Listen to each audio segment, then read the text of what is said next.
ආරම්භයේදී ඔබට හිතෙන්නේ නැති මේ පෙන්නන වීඩියෝ පටය අද මාතෘකාවට අදාළයි. ඔව් අපි කතා කරන්නේ මේ ඉලෙක්ට්‍රොනික අපද්‍රව්‍ය පිළිබඳව.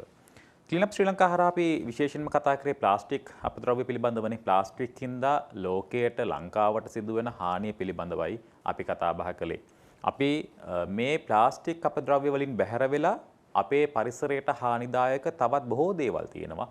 ඒවා පිළිබඳවත් කතා කරන්න ඕනේ. ඒ ගැනත් දැනුවත් කරන්නට ඕනේ කියන කාරණාව. ඒ සමාජ වගකීම් හදන්නට හිතන කලාවේ වෙනසක් හදන්න. අද අපි ඉගෙන ගමු මේ e-waste එහෙම නැත්නම් ඉලෙක්ට්‍රොනික අපද්‍රව්‍ය කියන්නේ මොකක්ද කියන කාරණාව. මේවා හරියාකාරයෙන් නිසියාකාරයෙන් බැහැර කරන්නේ කොහොමද? කළමනාකරණය කරන්නේ කොහොමද? ඒ වෙනුවෙන් අපිට තියෙන වගකීම මොකක්ද? ඒ වෙනුවෙන් අපිට තියෙන අවස්ථා මොකක්ද? අපි මේ ගැන කතා කරමු. අපි ආරාධනා කළා මධ්‍යම පරිසර අධිකාරියට හැමදාමත් වගේ අපිත් එක්ක එකතු වෙලා හිටියා ක්ලීනප් ශ්‍රී ලංකාව වෙනුවෙන්. ක්ලීනප් ශ්‍රී ලංකාවත් එක්ක අපි ආරාධනා කළාද මධ්‍යම පරිසර අධිකාරියට. ආරම්භයේදීම අපිට පෙනුන අර වීඩියෝ පටින තිබුණේ ගොඩක් භයානක තත්ත්වයක් කියලා මේ ඉලෙක්ට්‍රොනික අපද්‍රව්‍ය මෙච්චර ප්‍රමාණයක් එකතු වෙනවද කියන ප්‍රශ්නේ. ප්ලාස්ටික් නම් අපිට පේනවා ලොකු ප්‍රමාණයෙන් පරිසරයට එකතු වෙලා තියෙනවා. හැබැයි මේ ඉලෙක්ට්‍රොනික අපද්‍රව්‍ය එහෙම නැත්නම් e-waste මේ තරම් ප්‍රමාණයක් එකතු වෙලා තියෙනවද කියන භයානකකම අපි මේ වීඩියෝ පටෙන් දැක්කා. ඇත්තටම මොනවද මේ ඉලෙක්ට්‍රොනික අපද්‍රව්‍ය කියන්නේ? උෂානක අපි සාකච්ඡාව ආරම්භ කරන්න මත්තෙන් ඉස්සෙල්ලාම ඉලෙක්ට්‍රොනික අපද්‍රව්‍ය කියන්නේ මොනවද? ඉලෙක්ට්‍රොනික අපද්‍රව්‍ය වල තියෙන හානිය මොකක්ද? ඒවේ මොනවද අඩංගු වෙන්නේ කියලා දැනගන්න එක වටිනවා. ඇත්තටම විද්‍යාවේ දියුණුවත් සමග විදුලිය සොයාගත්තත් සමග ගොඩක් විදුලි උපකරණ නිෂ්පාදනය කෙරුණා.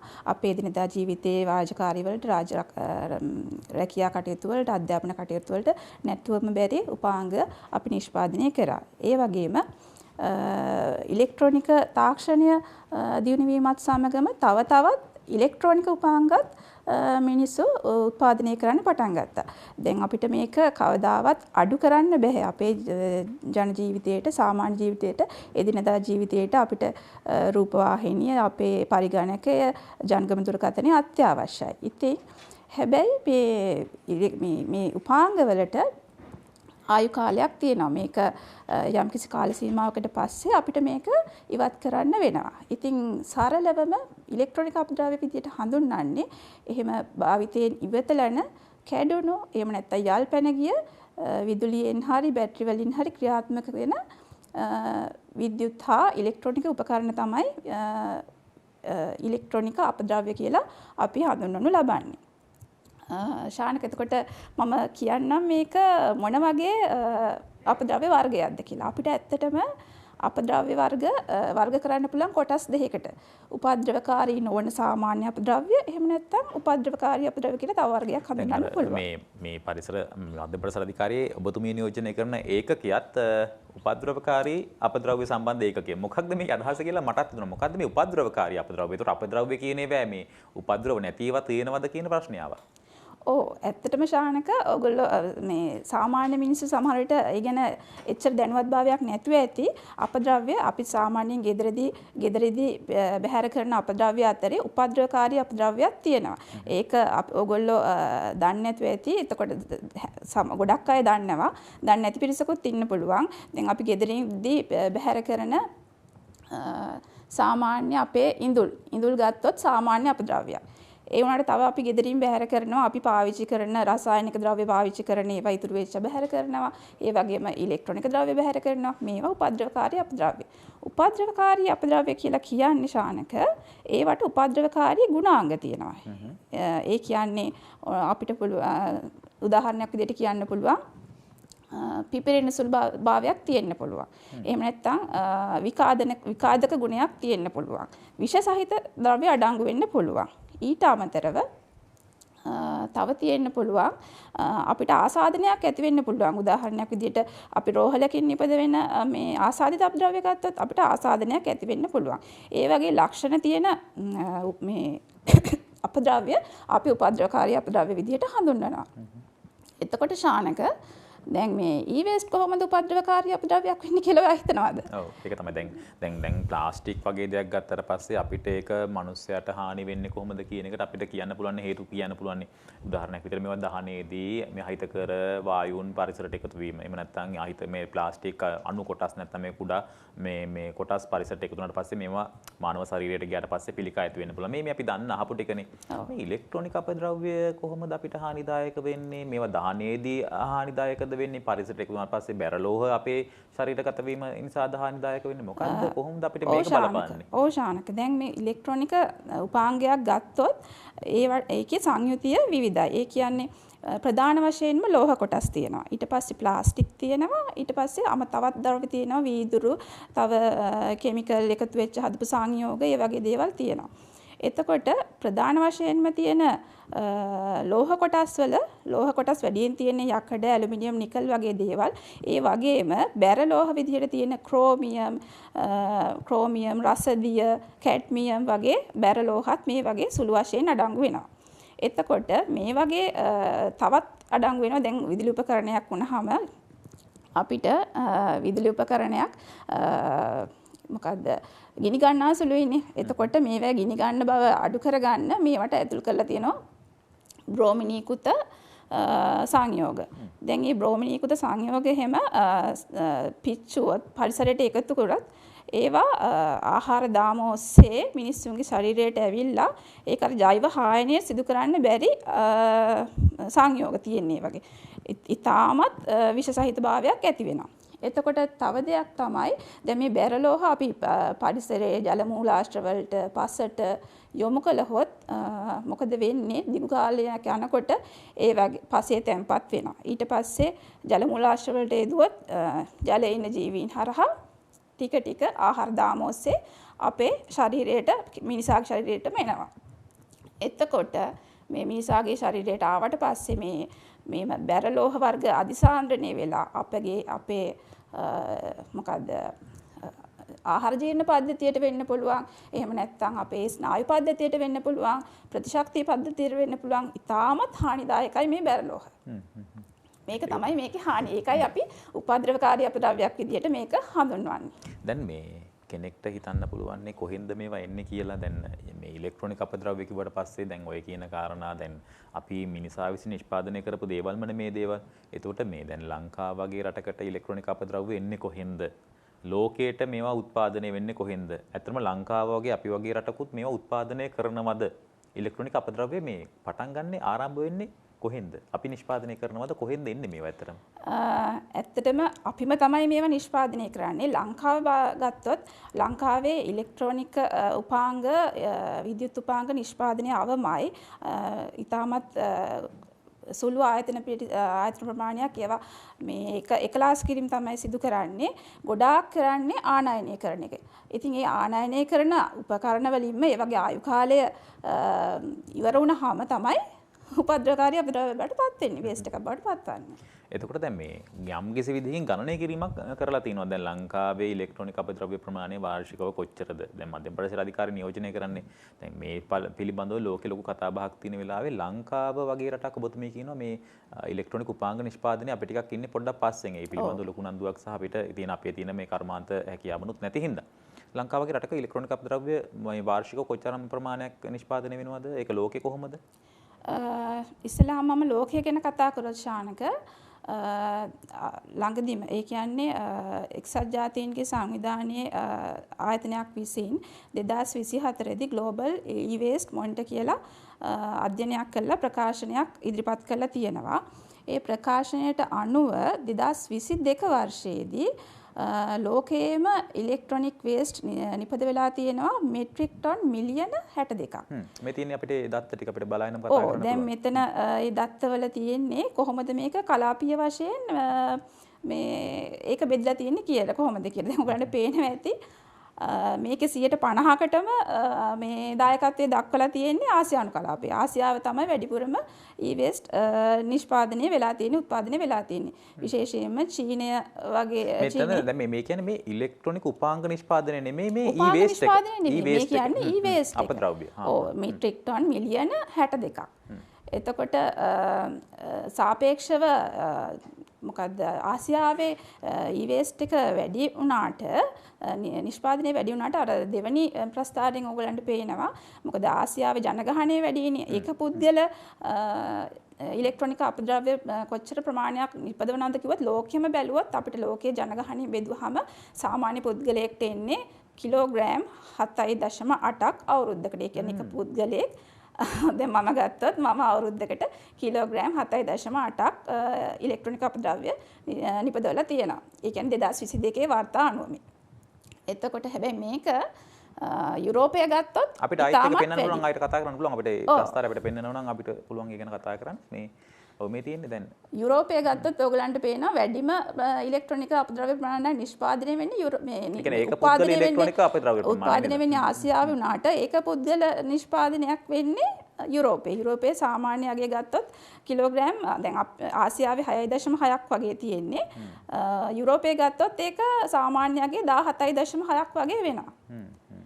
ඒ විදිහට තමයි ලෝකයේ බෙදලා තියෙන්නේ. මේ සමස්තයක් විදිහට මේ රටක් මේ කලාපයක් විදිහට මේ නිෂ්පාදනය කරන ප්‍රමාණය වැඩි වුණාට ඒක පුද්ගලව නිෂ්පාදනය කරන ප්‍රමාණය ඒක වෙලා තියෙන්නේ ජනගහනය ආසියාවේ අධික නිසා. ඒක ජනගහනය වැඩි නිසා බෙදෙන ප්‍රමාණය වැඩිනේ. එතකොට අපේ එක්කෙනෙක් නිපදවන අපද්‍රව්‍ය ප්‍රමාණය අඩුයි. හැබැයි දැන් අපි මේක අපි දැන් ලංකාවේ දත්ත වලට ගියොත් අපි 2017 මධ්‍යම පරිසර අධිකාරිය අධ්‍යයනයක් කරා තවත් ආයතනයක් සමග. එතකොට 2017 වර්ෂයේදී මෙට්‍රික් ටන් 25000ක් නිෂ්පාදනය වෙලා තිබුණා. දැන් ඒක දැන් අවුරුදු ගණනාවකට කලින් මේක සිද්ධ වුණේ. දැන් මේ අර කලින් ආසන්න වශයෙන් දශකයකට වගේ කාලයක් නේ. ඔව් දැන් එතකොට මේ කලින් කියපු වාර්තාවට අනුව ඒකේ තියෙන ලංකාවේ දත්තත් ඒකට අනුව ලංකාවේ ඉලෙක්ට්‍රොනික වේස්ට් 2022 වර්ෂයේ මෙට්‍රික් ටන් 1,75,000ක් නිපද වෙලා තියෙනවා. අර මුල් කියපු වගේට සාපේක්ෂව විශාල ප්‍රමාණයක්. එතකොට මේවා සාමාන්‍යයෙන් අධ්‍යයනය කරන්නේ නිෂ්පාදනය, ආනයන අපනයන දත්ත, ඒ වගේ ආයු කාලය, ඒ වගේ සාධක ගොඩාක් සලකලා තමයි මේ ප්‍රමාණය ගණනය කිරීම කරලා තියෙන්නේ. ඉතින් 1,75,000ක් කියන්නේ විශාල ප්‍රමාණයක්. එතකොට ලෝකයේම දත්ත බැලුවහම මෙතනින් මේ නිපද වෙන ප්‍රමාණයෙන් 120ත් 23ක් වගේ ප්‍රමාණයක් තමයි හරි විදිහට එකතු කරලා හරි විදිහට ප්‍රතිචක්‍රීකරණයට යොමු කළා. ඒ කියන්නේ ඉතුරු 180ම පරිසරයට බැහැර කරනවා ආයෙ ප්‍රයෝජනයක් ගන්නෙ නැහැ. පරිසරයට බැහැර කරනවා හෝ එහෙම නැත්නම් තාමත් ඒවා ගෙවල් වල තියෙන්නත් පුළුවන් ආයතන වල තියෙන්න පුළුවන් පරිසරයට ගිහිල්ලා අවිධිමත් විදිහට ඒවා මේ පරිසරයට බැහැර කරලා තියෙන්නත් පුළුවන්. දත්ත තියෙන හරි විදිහට කරා කියලා කියන්නේ 123ක් වගේ තමයි. දැන් අපි සිරීපාද ගිහිල්ලා බහිනකොට අපිට පේනවා අර කන්ද පල්ලෙහා තියෙන ප්ලාස්ටික් කන්ද. එහෙම නැත්නම් මේ පාර හරහා යනකොට අපි දකිනවා පොලිතින් ටික වැහැලා තියෙන හැටි පාර අයිනේ දෙපැත්තේ බෝතල් ටික දාලා තියෙන හැටි.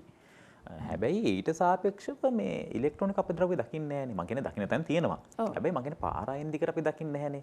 ඒතකොට කොහෙටද මේ ටික යන්නේ කියන ප්‍රශ්නේ එනවනේ. දැන් ලංකාව වගේ රටක ටිකක් අඩු ඇති. නමුත් ඔය කියපු මේ ගණනය කිරීමත් එක්ක ඔය කියපු මේ දත්ත ටිකත් එක්ක ඔය ටික කොහෙද තියෙන්නේ? දැන් ගෙදර තියෙනවා. ඉතුරු ටික ගෙදර තියෙනවා.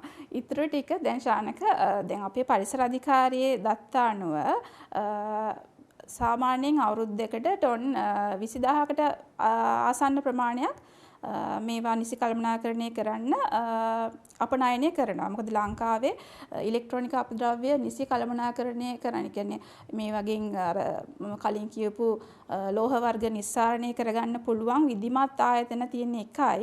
ඒකෙත් ධාරිතාවයේ ඉතා අඩුයි. මේ නිපදවෙන 1,75,000ක ප්‍රමාණය කරන්න බෑ ඒ ආයතනයට. එතකොට ගොඩක් ආයතන කරන්නේ අපනයනය කරනවා ඒ අදාළ රටවල් වලට. එතකොට අනිත් දැන් කොටසක් අවිධිමත් විදිහටත් අපේ ගෙවල් වලින් අපි නොදැනුවත් භාවයේ මගින් අර අවිධිමත් ආකාරයට ඉලෙක්ට්‍රොනික අපද්‍රව්‍ය බැහැර කරලා ඒකේ තියෙන ප්ලාස්ටික් ලෝහ වෙන් කරන ආයතන වලටත් දෙන ප්‍රමාණයක් තියෙනවා. දැන් අපිට මේ ඉලෙක්ට්‍රොනික අපද්‍රව්‍ය එන්නේ කොහෙන්ද කියන දැන් අපි වානයනය කිරීමත් එක්ක උත්පාදනය වෙනවා කියන කාරණා පැහැදිලිනේ. දැන් මේ ඉලෙක්ට්‍රොනික අපද්‍රව්‍ය කිව්වට පස්සේ මේ ඇත්තටම මොනවද කියන එක අපි පොඩ්ඩක් විග්‍රහ කරගමුකෝ. දැන් රූපවාහිනී ඉලෙක්ට්‍රොනික අපද්‍රව්‍යයක් තියෙනවා කියන එක ඔබටත් මටත් පැහැදිලි. ජංගම දුරකථනයේ මේ අතේ තියෙන එකෙත් මේක තියෙනවා කියන කාරණා. මීට අමතරව මේ අපි උපාංග විදිහට කතා කරමු. මොනවා හරහාද පරිසරයට මේ වැඩිපුරම ඉලෙක්ට්‍රොනික අපද්‍රව්‍ය එකතු වෙන්නේ? මම කියපු ඔය ඉලෙක්ට්‍රොනික අපද්‍රව්‍ය විදිහට ඉලෙක්ට්‍රොනික උපාංග අපි ගෙදර දිනදා පාවිච්චි කරන දේවල් ශීතකරණය වෙන්න පුළුවන්, රූපවාහිනිය වෙන්න පුළුවන්, මේ ගුවන්විදුලි වෙන්න පුළුවන්, විශේෂයෙන්ම ජංගම දුරකථන වෙන්න පුළුවන්. මේ වගේ අපිට මොනවද මේ ඉලෙක්ට්‍රොනික අපද්‍රව්‍ය හැදෙන උපාංග?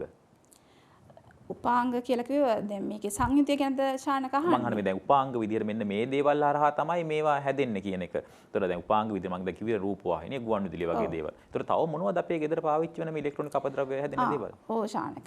දැන් ඇත්තටම යුරෝපානු සංගමය මේ සියලුම විද්‍යුත් සහ ඉලෙක්ට්‍රොනික උපකරණ වර්ගීකරණය කරලා තියෙනවා කොටස් 6කට. කලින් මේක කොටස් 10කට වෙන් කරලා තිබ්බා. දැන් කොටස් 6කට වෙන් කරලා තියෙනවා. මේ කොටස් 6ට සියලුම උපාංග ඇතුළත් කරන්න පුළුවන්.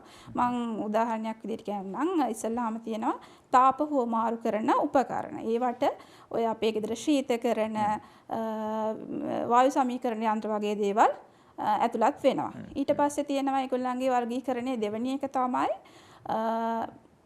තිර සහ ස්ක්‍රීන් ඇන්ඩ් මොනිටර්ස් කියලා තියෙනවා. එතකොට ඒකට ඔය අපේ රූපවාහිනී තිර, අපේ පරිගණක තිර වගේ දේවල් අයිති වෙනවා. තුන්වෙනි එක ලෑම්ප්ස් කියන කැටගරියට අයිති වෙනවා. අපේ බල්බ් සියල්ලම ඇතුළත් කරන්න පුළුවන්.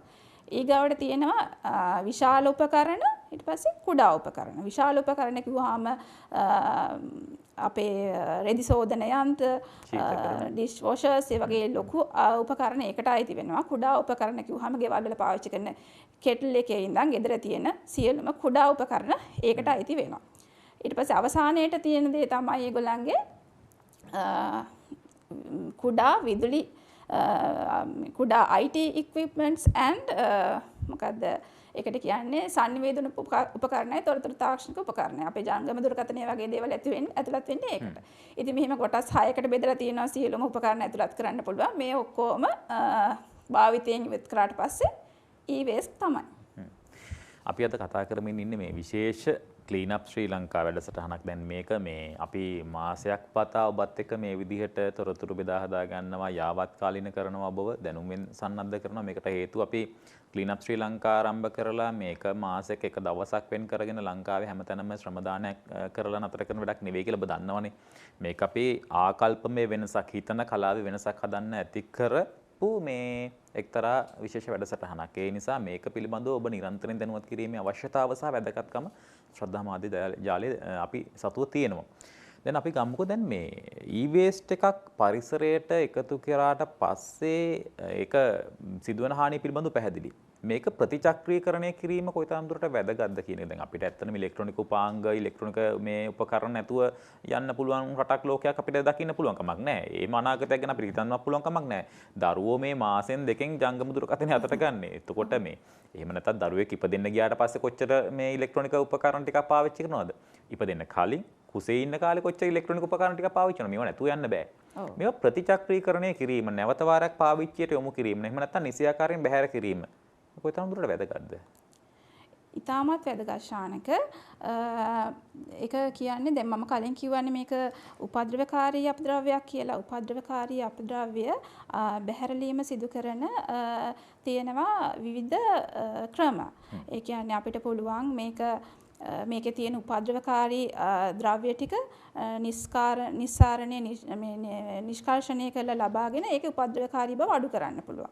එහෙම නැත්නම් අපිට පුළුවන් මේක අධි උෂ්ණත්ව දාහකයක රත් කරලා මේක විනාශ කරලා දාන්න පුළුවන්. එහෙමත් නැත්නම් අවශේෂ දේවල් අපිට ආරක්ෂිත කසල රඳවන එක වගේ දේක තැන්පත් කරන්න පුළුවන් වගේ විවිධාකාර ක්‍රම තියෙනවා. එතකොට ශානක දැන් මේකේ ඉලෙක්ට්‍රොනික අපද්‍රව්‍ය වලට අපි නිර්දේශ කරන්නේ අර මේක රීසයික්ලින් කරන්න පුළුවන් දෙයක්. මේක මම කිව්වනේ කලින් තියෙන්නේ ප්‍රධාන වශයෙන් තියෙන්නේ මේ ලෝහ වර්ග. ඊට පස්සේ තියෙනවා ලෝහ වර්ග වලට පස්සේ තියෙනවා ප්ලාස්ටික්. ප්ලාස්ටික් වලට පස්සේ වීදුරු වගේ දේවල් තියෙනවා. ඒ ඔක්කොම අපිට මේ නැවත ප්‍රතිචක්‍රීකරණය මගින් ලබා ගන්න පුළුවන්.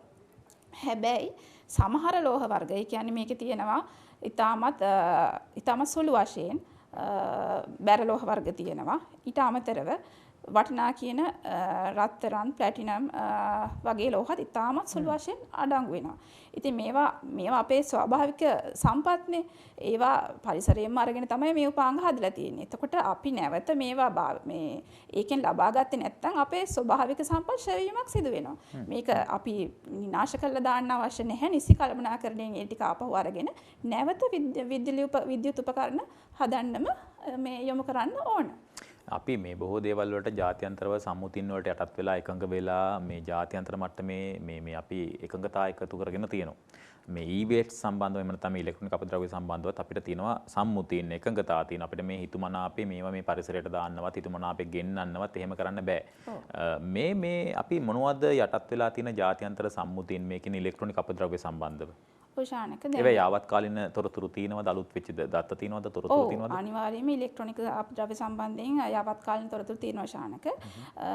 දැන් ඉලෙක්ට්‍රොනික අපද්‍රව්‍ය කියන්නේ උපද්‍රවකාරී අපද්‍රව්‍යයක්නේ. අපිට උපද්‍රවකාරී අපද්‍රව්‍යයක් කිව්වහම ඉස්සෙල්ලාම මතක් වෙන්නේ බාසල් සම්මුතිය. බාසල් සම්මුතිය කියලා කියන්නේ රටක උපද්‍රවකාරී අපද්‍රව්‍ය නිෂ්පාදනය වෙන එකත්, ඊට අමතරව ඒක රටවල් අතර ආනයන අපනයනය වෙන එකත්, ඒවා අවසාන බැහැරලීම සිදුවෙන එකත් පාලනය කරන සම්මුතියක්. ශ්‍රී ලංකාවත් 1992 මේ බාසල් සම්මුතියට අත්සන් කළා. ඒකේ එන බැඳීම් වලට අනුගතව කටයුතු කරන්න මේ බැඳලා ඉන්නවා.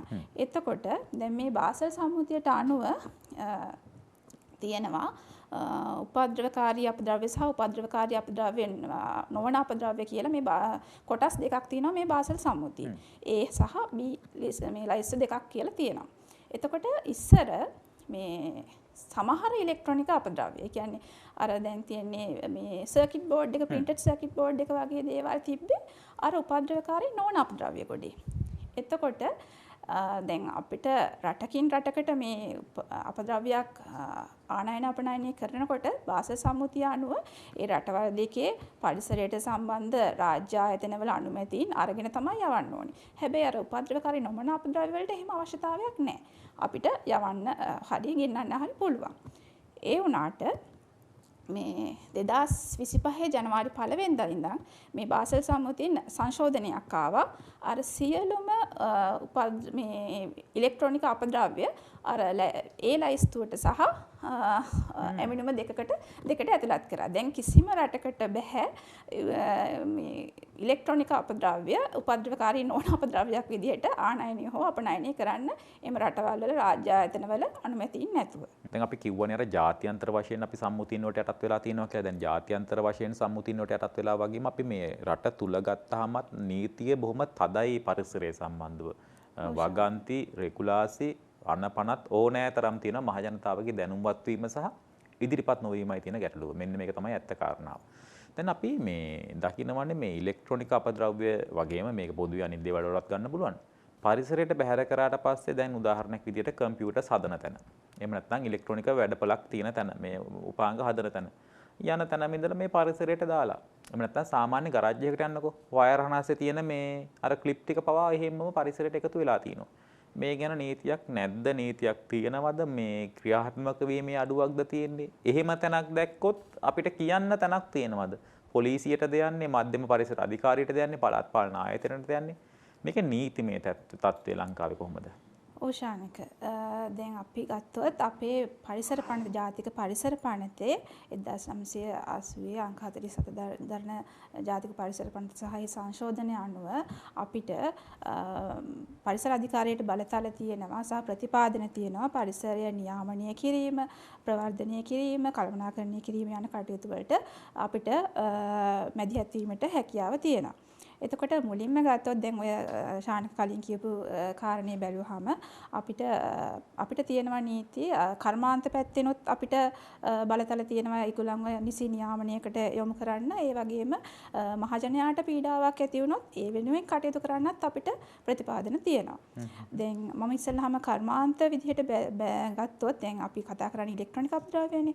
අපි දැන් අපිට පුද්ගලයෙක්ට අවශ්‍ය නම් ඉලෙක්ට්‍රොනික අපද්‍රව්‍ය අපි බලමු ලොකුම තැනින් බලමු එයාට ඕනේ මේ ඉලෙක්ට්‍රොනික අපද්‍රව්‍ය නිසි විදිහට කළමනාකරණය කරන ආයතනයක් පටන් ගන්න ඕන නම් මේක උපද්‍රවකාරී අපද්‍රව්‍යයක් නේ. එතකොට උපද්‍රවකාරී අපද්‍රව්‍යයක් ප්‍රතිචක්‍රීකරණය කරන ආයතනයක් පටන් ගන්න කලින් අවසරය මේ අපේ පරිසර රෙගුලාසියක් තියෙනවා 1993 ප්‍රකාශයට පත් කරලා තියෙන 772ක් ඇලහිරක් 22 කියන ගැසට් පත්‍රයට අනුව ඒ වගේ ආයතනයක් පටන් ගන්න කලින් ඔබ ඔය කියන්නේ මේ ඉලෙක්ට්‍රොනික අපද්‍රව්‍ය එකතු කරන ආයතන. එකතු කිරීම පමණක් නෙවෙයි එකතු කරලා එයා ප්‍රතිචක්‍රීකරණය කරලා අර ලෝහ කොටස් මේ උකහා ගන්න කර්මාන්තයක් පටන් ගන්නවා. විශාල කර්මාන්තයක් පටන් ගන්නවා නම් එයා පාරිසරික බලපෑම් මැගීමක් සිදු කරන්න ඕනි.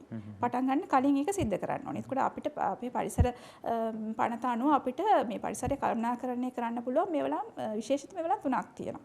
එකක් පරිසර බලපෑම් මැගීම ඔය මම කලින් කියපු එක. දෙවෙනි එක පරිසර ආරක්ෂණ බලපත්‍රය. තුන්වෙනි එක උපලේඛනගත අපද්‍රව්‍ය කළමනාකරණ බලපත්‍රය. ඊට පස්සේ දැන් අර ආයතනයේ එහෙම දැන් ඔයා කලින් කිව්වා වගේ ඉලෙක්ට්‍රොනික අපද්‍රව්‍ය එකතු කරලා එයා ඒක මේ යම් කොටස් වලට ප්ලාස්ටික් මෙටල් වලට වෙන් කරලා අපනයනය කරනවා කියලා හිතන්නකො. එතකොට ඒ වගේ ආයතනයක් නම් අනිවාර්යයෙන්ම අර මම දෙවනුවට කියපු පරිසර ආරක්ෂණ බලපත්‍රයත් උපලේඛනගත අපද්‍රව්‍ය කළමනාකරණ බලපත්‍රයත් ලබා ගන්න ඕනේ. මම කියන්නේ එහෙම කාරණාවක් නෙමෙයි. මම කියන්නේ දැන් ඉලෙක්ට්‍රොනික උපාංග විකුණන හරි අලුත් වැඩියා කරන හරි ඇත්තටම ඉලෙක්ට්‍රොනික උපාංගات එක්ක ගනුදෙනු කරන ව්‍යාපාර හෝ වේවා ස්ථාන හෝ වේවා මේ තැන්වලදී අවිධිමත් විදියට පරිසරයට බැහැර කිරීම සිද්ධ වෙනවනේ. ඔබ දකින්න ඇති පාර යනකොට මේ මෙතන හදන තැන බේසික් කරලා තියෙනවා. ගරාජ් එකක් ගාවට ගිහලා බලන්නකෝ කොයිතරම් වයර් හනස්සේ කෑලි ටික තියෙනවද මේ මේවා කෑලි ටික. ඒක තමයි ෂාන්. මම දැන් එතනට එන්න තමයි හිටියේ. දැන් අර මම කිව්වේ අර බලපත්‍ර දෙකක් නිකුත් කරනවා කියලා. මේ බලපත්‍ර දෙක මේක සිදු කරගෙන යන්න පමණක් නිකුත් කරන බලපත්‍රයක් නෙමෙයි. මේක කොන්දේසි සහිතව දෙන්නේ. ඒක අනිවාර්යයෙන්ම අඩංගු වෙනවා මේ අපද්‍රව්‍ය කොහොමද මේ පුද්ගලයා බැහැර කරන්න ඕනි කියලා. එතකොට ඒ විදිහට හරියට කරන්නේ නැත්නම් අසල්වැසියෙක්ට උනත් පැමිණිලි කරන්න පුළුවන් මේකට නිසි ක්‍රියාමාර්ග ගන්න කියලා. අපිට මේ බලපත්‍රය අත්හිටුවන්න පුළුවන්. ඔවුන් විරුද්ධව නීතිමය ක්‍රියාමාර්ගත් ගැනීමේ හැකියාව තියෙනවා. අපි කොහෙටද යන්නේ? පොලිසියට යනවද? පොලිසියට ගිහලා මේවා කිව්වොත් අහයිද? එහෙම නැත්නම් මධ්‍යම පරිසර අධිකාරියට යනවද? මධ්‍යම පරිසර අධිකාරියට පැමිණෙන්න පුළුවන් මේ සම්බන්ධයෙන්. එහෙම නැත්නම් අපිට පළාත් පාලන ආයතනය දැනුවත් කරන්න බැයිද? මොකද මේ හැම ආයතනයක්ම ව්‍යාපාර ස්ථානයක්ම ලියාපදිංචි කරලා ආරම්භ කරන්නේ පළාත් පාලන ආයතනය. පළාත් පාලන ආයතනයටත් දැනුවත් කරන්න පුළුවන්. සමහර කුඩා ස්ථාන බලපත්‍ර ලබා ගන්න පළාත් පාලන ආයතනයෙන්නේ. එතකොට ඒ ආයතනයටත් දැනුවත් කරන්න පුළුවන්. ඒ ආයතනයත් බොහෝ විට පරිසර අධිකාරියට දැනුවත් කිරීම සිදු කරනවා. සමහර අවස්ථාවල දැන් අපි පැමිණිල්ලක් ලැබුණාම අපි ශේෂ්ඨ පරීක්ෂණයක් සිදු කරනවා. ඒක කොහොමද මේක වෙලා තියෙන්නේ අහල පහල ඉන්න අයට කොහොමද කරදරයක් වෙලා තියෙන්නේ කියලා අපි බලනවා. ඒකට අපි සාමාන්‍යයෙන් ඒකාබද්ධ ශේෂ්ඨ පරීක්ෂණ කරලා ඔය කියන පළාත් පාලන ආයතන පොලිසිය එතකොට මේ මොකද්ද මහජන පරීක්ෂක ඒ වගේ අය එකතු කරගෙන මේ ගැටලු විසඳීම සිදු කරනවා. ඔබටත් මතක ඇති අර මේ එක්තරා කාලයක් තිබ්බා පරණ ටීවී එකට අලුත් ටීවී එකක් දෙනවා කියලා. පරණ ටීවී එක අපි එකතු කරගෙන යනවානේ. ඇත්තට මේක ව්‍යාපාරික මේ පොඩි මේක උපක්‍රමශීලී අදහසක්. ගෙදර වැඩ කරන පරණ ටීවී එක දීලා අපි අලුත් ටීවී එකක් ගන්නවා. ඒකට හේතුව මේ ගෙදර පරණ ටීවී එක අයින් කළාට පස්සේ ටීවී එක අවශ්‍යතාවය හැදෙන අලුත් ටීවී එකක් ගන්නවා. ඒතර පොඩි ගාණක් අඩු කරනවා කියලා කියනවා මේක ව්‍යාපාර කරන මේක වාණිජ අදහසක් මේක හරහා ආයතනයට පාඩුවක් වෙන්නේ නැහැ මේක අපි පැත්තකින් තියමු කතාව මේ ටීවී ටිකට මොකද උනේ ඒවායි හදලා දැම්මද ඒවායි රටේ ඇව්වද මේ එකතු කරානේ ගොඩක් පරණ බඩු ඔයා කියන විදිහට ශානක දැන් ඔය අපේ ප්‍රසිද්ධ ඉලෙක්ට්‍රොනික ඉලෙක්ට්‍රොනික උපාංග විකුණන ආයතන තමයි ඔය විදිහට පරණ එක ගේන්න අලුත් එකක් දෙන්නම් කියලා කියන්නේ. හැබැයි එම ආයතන කාලයක් මේ අපද්‍රව්‍ය ටික නිසලෙස කළමනාකරණය කරන්න බැඳී සිටියා. දැන්ටත් එහෙම කරන ආයතන ඉන්නවා. ඒ කියන්නේ ඒගොල්ලෝ දැන් ඇත්තටම ඒ ක්‍රියාවලිය කොටසක් දෙය කියන්නේ. ඇත්තට මේක දැන් වාණිජ පරමාර්ථයෙන් කරන දෙයක් නෙවෙයි. මේක ඇත්තටම ඉලෙක්ට්‍රොනික අපද්‍රව්‍ය එකතු කිරීමේ අරමුණින් කරන දැන් විද්‍යුත් උපාංග විද්‍යුත් උපකරණ එකලස් කිරීමේ ආයතන වලට වාණිජමය වටිනාකමකුත් තියෙනවා. දැන් පරණ ටීවී එක දුන්නාම ඒකේ තියෙන භාවිතයට ගත හැකි කොටස් තියෙනවානේ. ඒ කොටස් නැවත ඒගොල්ලන්ට පාවිච්චි කරන්න පුළුවන් මේ අලුත් උපාංග හදන කොට ඊට අමතරව බැහැර කරන අපද්‍රව්‍ය ටික ඒගොල්ලෝ නිසි විදිහට අර කියන බලපත්‍රලාභී ආයතන වලට මේ යොමු කරලා නිසි බැහැරලීම සිදු කරනවා. ඔය කාලයක් ආව පරණ ටීවී වල තිබුණා කියලා මොකක් හරි මොනවා හරි මේ රසායන ද්‍රව්‍යයක් හෝ එහෙම නැත්නම් ලෝහයක් හෝ තිබුණා කියලා මේ අර ටියුබ් එක කඩ මිනිස්සු එව්ව පරණ ටීවී එකේ මොනවා හරි මම දැන් ප්ලැටිනම් හරි මොනවා හරි විශේෂ මේ රසායන ද්‍රව්‍යයක් හෝ එහෙම නැත්නම් මේ ලෝහයක් හෝ තිබුණේ එතෙන්දී. මේ හෙව්ව පරණ ටීවී කඩ හෙව්ව මේ වීසික් කරපු ටීවී නැවත හොය හෙව්වා මේවා තිබුණොතින් නිකන් මේ ලක්ෂ ගණන් ගන්න පුළුවන් කියලා කාලයක් තිබුණා. මේවා ඇත්තට මෙහෙම තිබුණාද අර ඔබ කිව්වනේ ආරම්භයේදී රත්තරන් තියෙනවා එහෙම නැත්නම් මේ වටිනා මේ ලෝහ ද්‍රව්‍ය තියෙනවා කියලා. ඒවා තිබුණාද එහෙම වටිනාකමක් එකතු වුණාද? ඇත්තටම ශානක විද්‍යුත් මේ සහ ඉලෙක්ට්‍රොනික උපකරණ ගත්තාම ඔය කියන ලෝහ ඉතාමත් සුළු වශයෙන් තියෙන්නේ. ඒක අපි සාමාන්‍ය මිනිසෙක්ට ඒ ටික එහෙම මේ එකතු කරගන්න පුළුවන් කමක් නැහැ. දැන් ඔය කියන විදිහට විශාල හානියක් සිදු කරා අර පරණ අපි කියන්නේ අර මේ ලොකු ටීවී තිබ්බේ ඉස්සර අපේ ගෙවල් වල ඒ ටීවී ඒ වගේ ටීවී වල ඉතාමත් විනාශකාරයක් කියන්නේ විශේෂ සහිත ඊයම් අඩංගු වෙනවා. ඒ වගේ ටීවී කඩලා විනාශ කරපු මිනිස්සුන්ට ඇත්තටම පරිසරයටත් ඒ මිනිස්සුන්ට ලොකු හානියක් සිදු කරගත්තේ. දැන් ඔය මේ ඇතැම් ප්‍රදේශවල තියෙනවා තඹ මිලට ගන්නා තැන්. මේ තඹ මිලට ගන්නේ ඔය ගෙවල් වල හරි නැත්නම් ගොඩනැගිල්ලක් හරි කඩලා අයින් කරාට පස්සේ ඕකේ තියෙන වයර් ටික ගෙනහිල්ලා වයර් ටික ගලවලා මිනිස්සු පුච්චනවා. මිනිස්සු ටිකක් අඩු කැලයකට ගෙනහිල්ලා තඹ ටික මේ වයර් ටික පුච්චලා එහෙම නැත්නම් ඉලෙක්ට්‍රොනික මේ උපද්‍රව්‍ය මේ ද්‍රව්‍ය ටික පුච්චලා තඹ ටික වෙන් කරගෙන කිලෝ ගානට විකුණනවා. ලොකු මුදලක් ගන්න පුළුවන්. සැලකිය යුතු මුදලක් ගන්න පුළුවන්. ඇත්තටම මේ අපි කරන මේ ප්‍රතිචක්‍රීකරණය කියන්නේ මේකද වෙන්න ඕනි කාරණාව. වයර් ටිකක් විකුණලා තඹ ටික මේට සල්ලි ගන්න එකද? මොකක්ද වෙන්න ඕනි කාරණාව? ඇත්තටම බලන්න ඒකෙන් කොච්චර ලොකු පරිසරයට හානියක් මම මේ කියන එක වෙනවනේ සාමාන්‍යයෙන්. වෙන අනිවාර්යෙන් ඒක සිද්ධ වෙන තැන් අපි දැකලා තියෙනවා. ඒවට විරුද්ධව ක්‍රියාමාර්ග අරගෙන තියෙනවා. දැන් එහෙම තඹ විකුණන්න පුළුවන් ද ඇත්තටම ඒ කියන්නේ දැන් ඇත්තටම නීතියක් දාන්න පුළුවන් එහෙම තඹ මිලට ගන්න බෑ කියලා. ඒක එහෙම නෛතික ස්වභාවයක් නෑ රටේ. නෑ එහෙම ස්වභාවයක් තාම නැහැ. අර දැන් ඔය කියන වයර් වල PVC වලින් හදපු ආවරණයක් නේ තියෙන්නේ. දැන් ඔය ආවරණ මේ මිනිස්සු කරන්නේ ඔය වයර් ටික ඔක්කොම එකතු කරලා පුච්චනවා. එතකොට අර ආවරණය මේ ගිනි අරගෙන යනවා. හැබැයි PVC පුච්චනකොට ඩයොක්සින් ෆියුරාන් කියන ඉතාමත් මේ පිළිකාකාරක වායුන් තමයි පිට වෙන්නේ. දැන් ඒ අවට සිටින මිනිස්සුන් එක සිදු කරන මිනිස්සු ඒකේ රාජකාරිය හැමදාම නිරත වෙලා ඉන්න මිනිස්සුන්ට ඒගොල්ලොත් හිතන්නේ නැති මේ මොකද්ද ලෙඩ රෝග වලට ස්නායු පද්ධතියේ රෝග සමහරට ඒවා දැනගන්න පුළුවන් වෙන්නේ බොහොම කාලයක් ගියාට පස්සේ. අහල පහල ඉන්න කුඩා දරුවන්ට එහෙම ලොකු හානියක් සිද්ධ වෙනවා ඒ වගේ දෙයක් සිදු කිරීමෙන්. අර තවත් එකක් තමයි මේ පොඩි ලොරි එනවනේ පරණ බඩු දීලා අලුත් මේ බඩු එහෙම නැත්නම් ප්ලාස්ටික් උපකරණ ගන්න පුළුවන් අවස්ථාව හදලා දීලා ඕනේ තරම් අපිට මේ දැන් එළියට ගියත් මේ ඇහෙනවා මේ කියන හඬපටේ දාගෙන යන ලොරි. මේවට දීලා කීයක් හරි හොයාගන්නත් පුළුවන්. මේක කාර්යක්‍රම වේදයක්ද දැන් අපේ ගෙදර තියෙනවා මොකක් හරි උපකරණයක්. මට මේක වැඩකුත් නැහැ. මේක මට තියාගන්න තැනකුත් නැහැ. මට මේක දීලා ප්ලාස්ටික් මල් පෝච්චි දෙයක් ගන්න එක එකතරා විදිහට හොඳයි කියලා හිතෙන්න පුළුවන් කෙනෙකුට. ඒකද කරන්න ඕනේ අපි. ඇත්තටම ඒ දේ සිදු කරන්න එපා කියලා තමයි අපි කියන්නේ. දැන් මේ වර්තමානයේ දැන් අපිත් ගෙදර ඉන්නකොට සෑම සෙනසුරාදා ඉරිදා දවස්වලටම ඔය කියන ලොරිය එනවා. පොල් කට ලොරිය එනවා. ඔය පරණ බඩු ලොරිය එනවා. පරණ බඩු ලොරිය එනවා. මේක ප්ලාස්ටික් බේසමක් දීලා පරණ අපේ තියෙන විදුලි උපකරණ අරගෙන යන්න එනවා. හැබැයි මධ්‍යම පරිසර අධිකාරියෙන් ඒ කියන මේ දැන් ඔය ලොරි වල එන සෑම දෙනා ගොඩක් වෙලාවට නිවසට එන කට්ටිය කිසිම දෙනෙක්ව නියාමනයක් සිදු කරන්නේ නැහැ. දැන් ඒතනින් යන ගොඩාක් අපද්‍රව්‍යත් යන්නේ අර මම කලින් කිව්වා වගේ අර කැලේට ගිහිල්ලා පුච්චලා ලෝහ ටික මේ එකතු කරගන්න වගේ මේ ස්ථාන වලට තමයි යන්නේ. ගිහිල්ලා අද අවශ්‍ය දේවල් ගන්නවා. අර අපි කලින් මේ රූපවාහිනි වලින් පෙන්නුවා ගන්න බැරි දේවල් ඔහේ තැන තැන හැබැයි දැන් ඔබතුමී කියවනේ දැන් මෙහෙම ආයතන ක්‍රියාත්මක වෙනවනේ මේවා ලියාපදිංචි කරලා කරන්න ඕනේ නියාමනයක් සිද්ධ වෙනවා මේකට මේ අධිකාරියත් මැදිහත් වෙලා තිනවා කියලා. ඒතකොට දැන් අපි එහෙම කියලා ආයි කියනවා මේ ආයිවට දෙන්නත් එපා කියලා. මේ ආයතන වලින්ද දන්නේ නැහැ මේවා ගෙනියන්නේ. ඒතකොට අපි දැන් මේ තව එකක් අතර කීයක් හරි එනවනේ. දැන් මොකද අපි මේකට හරි විසඳුමක් කියන්නේ? ඔව් ඉතින් දැන් ගෙදරට එන කෙනෙක්ගෙන් ඔබට විමසීමක් කරන්න පුළුවන්. ඔබට මේකට නිසි බලපත්‍රයක් තියෙනවද? ඔබට පරිසර අධිකාරියෙන් නිකුත් කරපු බලපත්‍රයක් තියෙනවද? සාමාන්‍යයෙන් අපි නිර්දේශ කරලා තියෙනවා අපේ බලපත්‍රයේ පිටපතක් මේ එහෙම එකතු කරන්න යන්න සියලුම වාහනවල තියෙන්න ඕනේ කියලා. ඒගොල්ලන්ට ඒ බලපත්‍රය පෙන්වන්න පුළුවන්.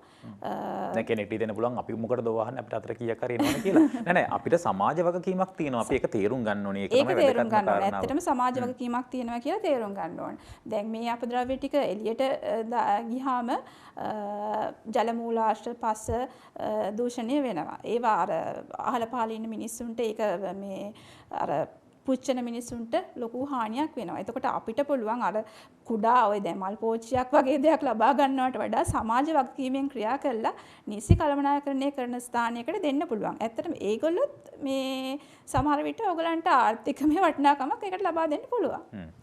මේ අධිකාරියට බැයිද මේ වගේ වැඩක් ලැහැස්ති කරන්න නිකන් මං කියන්නේ දැන් ඕ මං කියන්නේ ව්‍යාපාරික අවස්ථාවක් මේක තියෙනවා දැන් මේම කිව්ව එක මම කට්ටිය පොඩ්ඩක් මේ ප්‍රශ්නයක් හදාගන්න එපා අපි කරන ව්‍යාපාරයට තමයි මේ ගහන්නේ කියලා නෑ මේකේ සමාජ වගකීමක් තියෙනවා මේක නිසියාකාරයෙන් බැහැර කරනවා නම් ඔය කියන ව්‍යාපාරයේ තිබ්බත් ප්‍රශ්නයක් නෑ මේක නිසියාකාරයෙන් බැහැර නොවීමට ඒකේ තියෙන ඒ කියන ප්‍රශ්න ටික විසඳන්න අධිකාරිය මේ විදිහට මැදිහත් වෙලා නැද්ද මොකද මෙයාලා ගිහිල්ලා මේකේ හරියාකාරයෙන් කරනවද මේක හරියාකාරයෙන් මේක ප්‍රතිචක්‍රීකරණය වෙනවද කියන ක්‍රියාවලිය පිළිබඳව අධීක්ෂණයක් හෝ මේක අධිකාරිය මැදිහත් වෙලා මේ ක්‍රියාවලට සම්බන්ධ වෙලා හෝ එම නැද්ද ඔබ කියන්නේ අර අවිධිමත් විදියට කරන කට්ටියද අවිධිමත් විදියට කරන කට්ටිය වගේම අවිධිමත් විදියට කරලා මේ කරනවා කියලා පේන්නේ අපි ඒක නිරීක්ෂණයක් හෝ අධීක්ෂණයක් කරොත් නේ ඒක ඇත්තටම අපි අවිධිමත් විදියට කරන අයවත් නිරීක්ෂණය කරනවා. දැන් අපිට විශාල වශයෙන් පැමිණිලි එනවනේ. ඒ පැමිණිලි එනකොට අපි එම ස්ථානවලට යනවා. එතකොට දැන් අපි දැන් මට මතකයි දැන් අවුරුදු කිහිපයකට කලින් අපි කළුතර දිස්ත්‍රික්කයේ ඒ වගේ තැනක් නිරීක්ෂණය කරා. එතකොට එතන ගම්මානයක්ම තියෙනවා මේ විදියට අවිධිමත් විදියට ඉලෙක්ට්‍රොනික අපද්‍රව්‍ය එකතු කරලා මේ ලෝහ කොටස් වෙන් කළා අනිත් ටික ඔහේ දාලා තියෙන ගම්මානයක්ම තියෙනවා. අපිට ආරංචි මේ අධිකාරීනුත් එක මේකතු කරනවා කියලා ඒ කියන්නේ එම කරනවා ඒ වැඩසටහනක් ක්‍රියාත්මක වෙනවා කියලා අපි ආරංචි අපි දැක්ක වීඩියෝ පිටේ දැන් අවුරුදු දශක මේ ගෙකට විතර උඩදීත් එහෙම මේ ක්‍රියාත්මක වෙනවා ඒකතු කිරීම මම අර කලින් කිව්ව එක ගැන කිව්වොත් අපි දැන් එහෙම අවිධිමත් විදියට එකතු කරනවා කියන කට්ටියට හැමදාම දඩුවම් කරගෙන ඉන්න එක විතරක් අපි කරන්නේ ඒගොල්ලන්වත් විධිමත් ආකාරයට මේක සිදු කරන්නත් අපි මඟ පෙන්වීමත් සිදු කරනවා. ඒ කියන්නේ මේගොල්ලෝ මේක කරන්න ඕන නම් ඔයා කරන්න ඕනේ කොහොමද මේක ප්ලාස්ටික් ටික වෙන් කළා මෙටල් මේ ලෝහ කොටස් වෙන් කළා මේක කොහොමද මේ නිසි ක්‍රමවේදයට කරන්න ඕනේ කියලා ඒ මඟ පෙන්වීමත් අපි ඒගොල්ලන්ට කළා. සමහර ආයතන අපි නිසි ක්‍රමවේදයට අරගෙනත් තියෙනවා. ඒ වගේම පරිසර අධිකාරිය දැන් මේ මම කලින් දේවල් කිව්වේ ඇත්තටම අර කලින් කට්ටිය ගෙවල් වලට ගිහිල්ලා එකතු කරන ඒවා ගොඩක් අවමයිනේ. දැන් ගෙදර අපේ ගෙදරත් හැම ගෙදරකම තියෙනවා ඉලෙක්ට්‍රොනික අපද්‍රව්‍ය තියෙනවා. එතකොට අධිකාරිය සෑම අවුරුද්දකම ලෝක පරිසර දිනය සහ ලෝක ඉලෙක්ට්‍රොනික අපද්‍රව්‍ය කළමනාකරණ දිනය ඒ කියන්නේ පරිසර දිනය ජූනි 5 වෙනිදාට සහ ලෝක ඉලෙක්ට්‍රොනික අපද්‍රව්‍ය කළමනාකරණ දිනය තියෙන්නේ ඔක්තෝබර් 14. ඒ දවස්වලට සමගාමීව ඉලෙක්ට්‍රොනික අපද්‍රව්‍ය කළමනාකරණ සතියක් හඳුන්වා දෙනවා. ඒ අවස්ථාවල සමහර අවස්ථාවලදී දීප ව්‍යාප්ත මුළු ලංකාවෙම එහෙම නැත්නම් තෝරාගත්ත දිස්ත්‍රික්කවල අපි කරන්නේ මේකට පරිසර අමාත්‍යාංශයත් පළාත් පාලන අමාත්‍යාංශයත් එකතු කරගෙන අර ගෙයින්ගෙට ගිහිල්ලා හරි සමහර වෙලාවට අපි අර පළාත් පාලන ආයතනවල වාහනයවල ගෙයින්ගෙට ගිහිල්ලා ඉලෙක්ට්‍රොනික අපද්‍රව්‍ය ටික එකතු කරගෙන එම ස්ථානවලට ගේනවා. සමහර වෙලාවට එම නම් කරපු ස්ථානවලට ඒගොල්ලන්ට ගෙනත් දෙන්න කියලා කියනවා. ඊට පස්සේ ඒ සතිය පුරාම එකතු වෙන අපද්‍රව්‍ය ටික අර බලපත්‍රලාභී නිසි කළමනාකරණය කරන ආයතන හරහා බැහැරලීම සිද්ධ කරන පරිසර අධිකාරිය. ඔව් දැන් මේ කියන ඉලෙක්ට්‍රොනික අපද්‍රව්‍ය එකතු කිරීමට සහ මේ කියන කළමනාකරණයට මේ කියන ප්‍රතිචක්‍රීකරණයට තියෙන මේ බාධක මොනවද අභියෝග මොනවද මොනවද තියෙන ප්‍රශ්න? දැන් මේ අපි මේක දැන් මධ්‍යම පරිසර අධිකාරියට තනියම කරන්නත් බෑ. අනිවාර්යෙන් මේකට තව ආයතන තියෙන්න වෙනවා. තව ව්‍යාපාරික මේ ස්ථාන තියෙන්න වෙනවා. ඇත්තට මොකද දැන් අධිකාරිය කියන්නේ රජයේ ආයතනයක්. ඔබට මේක මූල්‍ය පරමාර්ථයක් නැතුව කරන්න පුළුවන්. හැබැයි ඉතින් දැන් වෙන බාහිර පාර්ශ්වයක් ලැහැත් වුණොත් මේක මූල්‍යමය පරමාර්ථයක් තියෙනවා. ඇත්තටම මේකෙන් මුදල් උපයන්න පුළුවන් කමකුත් තියෙනවා. ඔව් අනිවාර්යයෙන්ම මේක ගොඩක් ලොකු සම්පතක්. ලොකු සම්පතක් ඇත්තටම. ඊවෙස්ට් කියන්නේ ලොකු සම්පතක්. මේ අධිකාරියට දැන් බාධා කියලා ගත්තොත් මුලින්ම අර මේ ප්‍රධාන වශයෙන්ම තියෙන්නේ අවිධිමත් විදිහට එකතු කරන්නන්ගෙන් තියෙන බාධාව. ඊට අමතරව ඇත්තටම අධිකාරියට දැන් අපිට වෙන රටවල් වල තියෙනවා නිෂ්පාදකයාට හෝ ආනයනකරුට යම්කිසි වගකීමක් පවරලා විස්තීර්ණ වගකීමක් පවරලා ඒ කියන්නේ EPR කියලා කියන extended producer responsibility කියලා කියනවා. ඒක අනුව නිෂ්පාදකයා යම්කිසි වගකීමක් දරන්න ඕනේ මේක බැහැරලීම කරන මේ ප්‍රතිචක්‍රීකරණය කිරීම සම්බන්ධයෙන්. හැබැයි දැන් ලංකාවේ නිෂ්පාදකයා අඩුවේ. අපි ආනයනකරුවන්ට හරිය ඒ වගකීම් පවරන්න ඕනේ. දැන් වර්තමානයේ දැන් පරිසර අපේ තියෙන ජාතික පරිසර පනතේ මෙම ප්‍රතිපාදනයක් ඇතුළත් වෙලා තිබෙන්නේ නැහැ. නමුත් දැන් අපි ඔබ දන්නවා ඇති පරිසර පනත මේ සංශෝධනයට අනුමැතිය ලැබී තියලා තියෙනවා. දැන් අපි ඒකට මේ EPR concept එක ඇතුළත් කරලා තියෙන්නේ. ඉස්සරහදී අනිවාර්යයෙන්ම තෝරාගත්ත විද්‍යුත් සහ ඉලෙක්ට්‍රොනික උපකරණ කිහිපයකට අපි මෙම වගකීම ඇතුළත් කරලා අලුත් නීති රෙගුලාසි සම්පාදනය කරන්න කටයුතු කරනවා.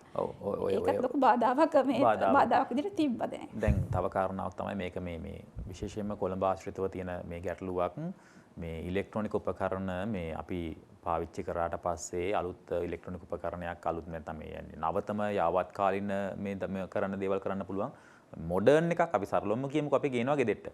පරණ එකත් වැඩ කරනවා.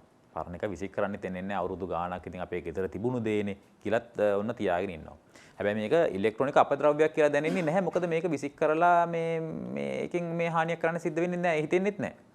මේ දේවල් එකතු කරගන්න දැන් හිතන්නකෝ මේක ශීතකරණ සම්බන්ධව එහෙම නැත්නම් රෙදි සෝදන යන්ත්‍ර සම්බන්ධව පුතා රට ගියා අලුතෙන් එකක් ගෙනාවා පරණ එකට මොකද කරන්නේ මේ ප්‍රශ්නේ තියෙනවා මේවට නැද්ද විසඳුමක් ඒ කියන්නේ නැවත භාවිතය සඳහා යොමු කරන්නනේ දැන් අපි භාවිතය සඳහා යොමු කරන්න හෝ ඒක නැවත වාරයක් ඉලෙක්ට්‍රොනික අපද්‍රව්‍යයක් විදිහට හෝ නැවත වාරයක් මොකක් හරි විදිහට ගන්න මොකද මේ අය කැමතිත් නෑ දෙන්න මුදලට විකුණන්න කැමතිත් නෑ ඒක මොකක් හරි විසඳුමක් තියනවද ඇත්තටම ඉතින් කරන්න පුළුවන් දැන් ඉලෙක්ට්‍රොනික අපද්‍රව්‍ය විදිහට මේ ප්‍රතිචක්‍රීකරණය කරන්න නම් යොමු කරන්න පුළුවන්. නැවත භාවිතයට දෙන්න කියන ඒකත් ඉතින් හොඳ දෙයක්. සාමාන්‍ය අපි අපද්‍රව්‍යයක් කියලා ගන්නේ භාවිතයට ගන්න නොහැකි දෙයක්නේ.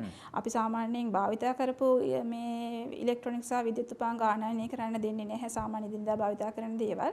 ඒ වුණාට ලංකාවේ පුරවැසියන්ට තව කෙනෙක්ගේ භාවිත කරපු දේ පාවිච්චි කරන්න පුළුවන් නම් අපි අහක දාන්න කියන්නේ නැහැ. ඒක පාවිච්චි කරන්න හොඳ. දැන් අධිකාරී යෝජනාව මතය මොකක්ද? දැන් අපි වෙනත් රටවල නම් දකිනවා මේක මේ වසර 5කට පමණයි. මේක වසර 5කින් පසු අයින් කරනවා කියලා. දියුණු රටවල් ඇත්තටම එහෙම තමයි. ඒ කියන්නේ මේ දැන් රූපවාහිනියක් ගත්තොත් මේ අවුරුදු 20ක් විතර අපේ ගෙවල් වල තිබ්බට අපි සාමාන්‍ය දකිනවා දියුණු රටක එහෙම තියාගන්නේ අවුරුදු 5ට නම් හදන්නේ 5න් පස්සේ ඒක අයින් කරලා වෙන එකකට යනවා. අපි වගේ රටකට ඒක කරන්න පුළුවන් කම නැහැ ආර්ථික ප්‍රශ්නයක් තියෙනවා. අධිකාරී මතය මොකක්ද? ඒ කියන්නේ මේ භාවිතයට කරන්න පුළුවන් දේවල් උපරිම භාවිත කරන දේ. ඒ කියන්නේ IC එක දාලා හදාගෙන නේද ස්පීකරය හදාගෙන පාවිච්චි කරන එකද කරන්න ඕනේ. මොකද ඉලෙක්ට්‍රොනික අපද්‍රව්‍ය ගැන හිතුවොත් ඒක තමයි කරන්න ඕනේ දේ. එහෙම නැත්නම් මේකෙන් අනිත් පැත්තට හානිදායක පැත්ත ගත්තොත් අර තියෙන මේ කල්ලිකුත් වෙච්ච මේ භාණ්ඩ පාවිච්චි එච්චර හොඳකුත් නැහැ කියලා තමයි මේ දියුණු රටවල ඔක කරන්නේ. ඕ දැන් දියුණු රටවල බැලුවාම ඒගොල්ලෝ නිෂ්පාදනය කරනකොටම සමහර රටවල් වල මේකේ තියෙන දැන් අපි කියමු ඒකට අංකයක් හරි බාකෝඩයක් හරි දීලා ඒක ඒ නිෂ්පාදකයාගේ වගකීම. ඒගොල්ලෝ යම්කිසි මුදලක් වෙන් කරලා තියෙනවා. ඒගොල්ලන්ගේ ගවර්න්මන්ට් වල ෆන්ඩ් එකක් තියෙනවා මේ රීසයිකල් කරන මේ ආයතන ප්‍රවර්ධනය කරන්න. ඒක අනිවාර්යයෙන්ම ආයු කාලය ඉවර වෙනකොට ඒ කියන්නේ වසර 5ක්ද 10ක්ද ඒක ප්‍රතිචක්‍රීකරණයට වෙන්න ඕනේ. ඒක හොයාගන්නත් ඒගොල්ලන්ට තාක්ෂණයක් තියෙනවා. දැන් ලංකාවේ බැලුවාම අපේ ගෙවල් වල අවුරුදු 10ක් පාවිච්චි කරපු අයින් කරපු ඒවත් අයින් කරන්නේ නැතුව තියෙනවා. ඉතින් එහෙම සිද්ධ කරන්න ඕනේ නැහැ. මේකේ තියෙන අපි දැන් ගොඩක් වෙලාවට අපි දැන් අපේ පරිගණක මේ ජංගම දුරකථන එහෙම අපි අලුතෙන් අප්ඩේට්ස් එනකොට අපි ඉක්මනට මේක අයින් කරනවා. හැබැයි අයින් කරනවා කියන්නේ පාවිච්චි කරන්න නොහැකි නම් අනිවාර්යයෙන්ම මම නම් අපි නිර්දේශ කරන්නේ ඒක මේ ප්‍රතිචක්‍රීකරණය සඳහා නිසි ක්‍රමවේදයට යොමු කරන්න කියන එක තමයි නිර්දේශ කරන්නේ. අවසාන වශයෙන් දැන් අධිකාරිය නියෝජනය කරන නිසා මේ සමාජ වගකීමක් තියෙනවා කියන කාරණාව පැහැදිලිනේ. ඒක ඉතින් අපිට කතා කළ යුතු නැහැ. ඒක තමයි පොදු අදහස. මොකද්ද ඔබ යෝජනා කරන්නේ මහජනතාවට මේ ඉලෙක්ට්‍රොනික අපද්‍රව්‍ය සම්බන්ධව මොකද්ද තියෙන යෝජනාව අධිකාරියේ? ඉලෙක්ට්‍රොනික අපද්‍රව්‍ය සම්බන්ධයෙන් අධිකාරියේ යෝජනාව තමයි දැන් සාමාන්‍ය ගෘහාශ්‍රිත ජනයාට කියන්නේ දැන් ඔයගලන්ට පුළුවන් නම් මේ දැන් ගොඩක් එකතු වෙලා තියෙනවා නම් ගෙදර මේ ඉලෙක්ට්‍රොනික අපද්‍රව්‍ය බැහැර කරන්න ඔබට පුළුවන් අපේ පරිසර අධිකාරිය නිල වෙබ් අඩවියේ තියෙනවා. වෙබ් අඩවියේ අපේ මේ නිසි කළමනාකරණ මධ්‍යස්ථානවල සියලුම විස්තර ඒ කියන්නේ දුරකථන අංක ස්ථානයේ ලිපිනය සඳහන් වෙනවා. අපිට වෙබ් අඩවිය කියන්න පුළුවන් නම් අපි මතක් කරමු. www.cea.lk එම වෙබ් අඩවියට ගිහිල්ලා ඒකේ තියෙනවා සියලුම විස්තර. ඒ කියන්නේ උපද්‍රවකාරී අපද්‍රව්‍ය කළමනාකරණ මධ්‍යස්ථාන තියෙනවා. උපද්‍රවකාරී නොවන අපද්‍රව්‍ය කළමනාකරණ මධ්‍යස්ථාන වල විස්තර තියෙනවා. එතකොට දැන් මේක උපද්‍රවකාරී අපද්‍රව්‍යයක් නේ. ඔබට පුළුවන් ඔබේ මේ ගොඩක් අපද්‍රව්‍ය එකතු වෙලා තියෙනවා නම් එම ස්ථානයකට කතා කරලා ඕන් එම ස්ථාන වලින් එකතු කරගෙන යනවානේ උපද්‍රවකාරී අපද්‍රව්‍ය. එම අවස්ථාවක එනකොට ගෙනියන්න පුළුවන් නම් ගෙනියන්න කියන්න පුළුවන්. නැත්තම් ළඟ නම් ගිහිල්ලා බාර දෙන්නත් පුළුවන්. එහෙමත් නැත්නම් ඔබ ඒ ටික ගෙදර තියාගන්න. ඒක තමයි ආරක්ෂණ ක්‍රමය. අපි පවත්වනවා අවුරුද්දේ සෑම අවුරුද්දකම මේ උපද්‍රවකාරී මේ ඉලෙක්ට්‍රොනික අපද්‍රව්‍ය එකතු කිරීමේ සතියක්. එම අවස්ථාවට ගෙනල්ලා දෙන්න කියලා තමයි මම යෝජනා කරන්නේ. ඔව්. අලුතෙන් ගෙදර හදනකොට මේ ගෙපල කපනකොට පරණ ටීවී එක පස් ටික යට වෙන තැනට දාලා වැහුවා කියලා මේ ප්‍රශ්නේ විසඳුනේ නැහැ. අපි ඒක සමාජ වගකීම ඉටු කළා නෙමෙයි. ටීවී එක නම් පොළවෙන් වැහිලා පේන්නේ නැහැ තමයි. හැබැයි අපි පරිසරයට කරපු හානිය හිතා ගන්න බෑ. ඒක වසර කීයකටද නේද මේ පරම්පරා ගානකට අපි මේ දේවල් පාවිච්චි කරා වගේම අපිට සමාජ වගකීමක් සහ මේ මානවයෙක් විදිහට මිනිහෙක් විදිහට වගකීමක් තියෙනවා. අපි පරිහරණය කරපු දේවල්, අපි ගත්තු ප්‍රයෝජන, අපි පරිසරයෙන්ම ගත්තු දේවල් තමයි මේ විදිහට පාවිච්චි කරේ. පරිසරයට ආදරය කරන මිනිස්සෙක් විදිහට මම නම් හිතන්නේ එහෙම කරන්න පුළුවන් කියලා. ඒ නිසා මේ සම්බන්ධව දැනුවත් වෙන්න සරල නැහැ මේ කියන කාරණාව. ඔබට වගකීමක් තියෙනවා, අපිට වගකීමක් තියෙනවා. අපි ක්ලීන් අප් ශ්‍රී ලංකාව වෙනුවෙන් 2026 වර්ෂයේදී මේ පෙර ගමන් එන්නේ. හැම මාසෙම මේ විදිහට ඔබව දැනුවත් කරනවා, ඔබව දැනුවත් කරන්නෙම පරිසරය ආරක්ෂා කිරීමට ඔබේ ආකල්පමේ වෙනසක්. හිතන කලාවේ වෙනසක් හදන්න. අපිත් එක්ක මේ වැඩේට එකතු වෙන්න කියන ආරාධනාවත් එක්ක ශ්‍රද්ධා මාධ්‍යාලය මේ වැඩ කටයුත්ත කරන්නේ. අපි අද කතා කරේ මේ ඉලෙක්ට්‍රොනික අපද්‍රව්‍ය පිළිබඳව. අපි ආරාධනා කළා මේ ගැන කතා කරන්න මධ්‍යම පරිසර අධිකාරියට. අධිකාරියේ උපද්‍රවකාරී අපද්‍රව්‍ය හා රසායනික ද්‍රව්‍ය කළමනාකරණ ඒකකයේ පරිසර නිලධාරී හරින්ද්‍රී ප්‍රනාන්දු මහත්මියට ගොඩක් ස්තුතියි අද අපේ කතා බහට එකතු වුණාට. ස්තුතියි ශානක. ශ්‍රද්ධා මාධ්‍යායතනයටත් මේ පරිසරය පිළිබඳ දැනුවත් කිරීම සිදු කරන්න අපිට මේ අවස්ථාව ලබා දුන්නට පරිසර අධිකාරිය වෙනුවෙන් මම ස්තුතිවන්ත වෙනවා. ඒ වගේම ඔයගලන්ගේ මේ ක්ලීන් අප් ශ්‍රී ලංකා වැඩසටහන ඉතාමත් හොඳ වැඩසටහනක්. පරිසරයට ආදරය කරන හැමෝටම ඒ සමග එකතු වෙන්න කියලා මම ආරාධනය කරනවා.